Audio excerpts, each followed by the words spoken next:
Hello mga kalakwatsa! Welcome back sa Louie TV! For today's video, for the gala nga ang mga person. Start na nga ng summer kaya for the lakwatsa muna kami sa Dingalan Aurora. Pagkababangan namin, bumili na kami agad-agad ng makakain. Sa mga mahilig sa seafoods dyan, grabe nako mga kalakwatsa. Dito nga sa Dingalan, isa ito sa may pinakamurang bentahan ng mga isda. Mula jutes hanggang ducks na isda, meron sila, ganun.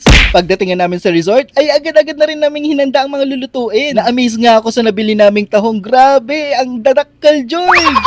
Nakita nga din namin dito si Marimar, ay este si Kapsat siwit. O, pak, para daw hindi matunaw agad siya sa'yo, ay este ang yelo, ganito daw ang dapat gawin. Ang resourceful. Kayo ba mga kalakwatsa, ginagawa nyo rin ba to? Nang may naihaw na, nilantakan na nga ni Mami Erich ang tahong. O, pak, sarap na sarap yarn.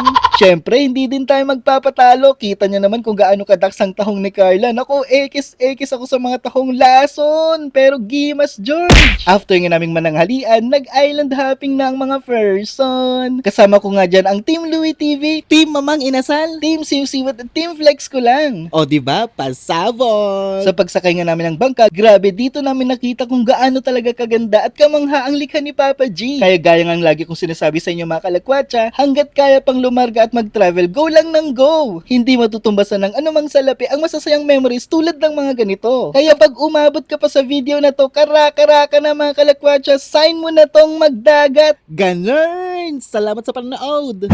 Mga kalakwatsa, sana'y nagustuhan ninyo ang video na ito. I-add or i-follow nyo ako sa aking Facebook account para magkasama-sama pa tayo sa susunod na vlog.